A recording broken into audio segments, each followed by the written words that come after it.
एक फरेबी पत्नी की बेवफाई की वजह से सौरभ हत्याकांड की खबर से मेरठ अभी उबर नहीं पाया था कि उससे कुछ दूर देश की राजधानी दिल्ली भी शक और बेवफाई की वजह से एक नई हत्या से हतप्रभ है। ये है कोमल, जो अब तस्वीरों में यादों के रूप में जिंदा है। माँ बाप का रो रो कर बुरा हाल है। घर पर मातम पसरा है क्योंकि घर की होनहार बेटी को उसके ही दोस्त ने मार डाला। कोमल का कातिल ये आसिफ है, जो अपनी कैब में कोमल की लाश को 44 किलोमीटर तक घुमाता रहा ताकि किसी सुनसान जगह पर वो शव को ठिकाने लगा सके। 4 साल की दोस्ती में आसिफ ने कोमल को ये तोहफा दिया, उसके भरोसे का कत्ल किया और बड़े बेरहमी से उसका गला घोंट दिया। आसिफ के साथ उसका दोस्त भी इस हत्या का बराबरी से गवाह और हिस्सेदार रहा। दोनों अब पुलिस की गिरफ्त में हैं।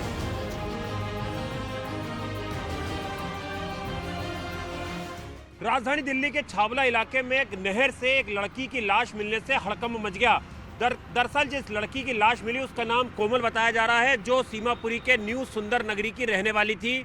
और इस पूरे मामले में 17 तारीख को जो कोमल है उसकी डेड बॉडी जो है वो छावला इलाके की एक नहर से मिलती है। लड़की 12 तारीख से अपने घर से लापता थी और 13 तारीख को उसके घर वालों ने सीमापुरी पुलिस स्टेशन में गुमशुदगी की रिपोर्ट दर्ज कराई, जिसके बाद लगातार पुलिस जो है वो कोमल की तलाश कर रही थी। और इस मामले में पुलिस को टेक्निकल सर्विलांस के जरिए आसिफ के बारे में पता चला, जिसने कि 12 तारीख को जो कोमल है उसे अपनी गाड़ी में बिठाया। आसिफ जो है वो पेशे से एक ड्राइवर था, टैक्सी चलाता है और वो करीबन 4 साल से कोमल को जानता था। किसी बात पर कोमल और आसिफ की कहासुनी सुनी हुई, जिसके बाद जो आसिफ है उसने अपने एक साथी जुबैर के साथ मिलकर 12 तारीख को कोमल को अपनी गाड़ी में बिठाया और उसके बाद आसिफ ने गला घोंटकर जो कोमल है उसकी हत्या की और उसके बाद पत्थरों से उसकी डेड बॉडी को बांधकर उसे नजफगढ़ के पास के एक नाले में बहा दिया, जिसके बाद पुलिस ने 17 तारीख को जो कोमल है उसका शव बरामद किया और इस पूरे मामले में आसिफ और जुबैर को गिरफ्तार कर लिया गया है। लेकिन जो मृतक लड़की के परिवार वाले हैं वो इस घटना से बेहद आहत है। उनका कहना है कि जो आसिफ था वो लड़की से गलत काम कराना चाहता था और इस पूरे मामले में पुलिस की जो जाँच है वो लगातार जारी है। फिलहाल पुलिस दोनों आरोपियों से पूछताछ कर रही है और जिस तरह से कोमल को बहला फुसलाकर जो आसिफ है उसने दोस्ती की और उसके बाद उसकी बेरहमी से हत्या कर दी गई, इस मामले में पुलिस लगातार जो है वो जांच कर रही है। कोमल अपने परिवार के साथ पूर्वी दिल्ली के सुंदर नगरी में रहती थी।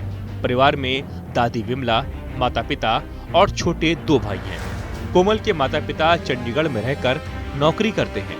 कोमल निर्माण विहार के कॉल सेंटर में जॉब करती थी, जबकि उसके बराबर वाले फ्लैट में जावेद अपने 2 बच्चों और पत्नी के साथ किराए पर रहता है, तो वहीं आसिफ पास के ब्लॉक में अपनी फैमिली के साथ रहता है। कोमल की दादी ने बताया कि 12 मार्च की सुबह ड्यूटी पर जाने के बाद कोमल का कुछ पता नहीं चला। वहाँ पे देखिए एक और लड़की की बॉडी थी, वो भी कोमल के बराबर में थी।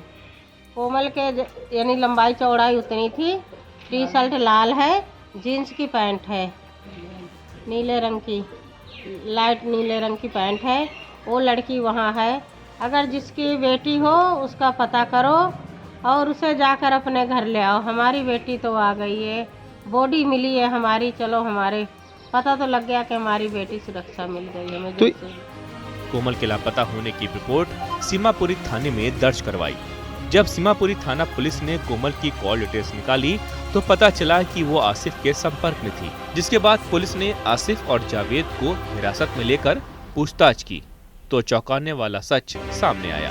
पुलिस ने बताया कि आसिफ ने पूछताछ में कबूल किया कि पिछले 4 साल से उसकी दोस्ती कोमल से थी। उसे शक था कि कोमल किसी दूसरे युवक से बात करती है, जिसके बाद उसने अपने दोस्त जावेद के साथ मिलकर कोमल की हत्या का प्लान बनाया। उसने कोमल को मिलने के बहाने बुलाया और गाड़ी में उसका रस्सी से गला घोंट दिया।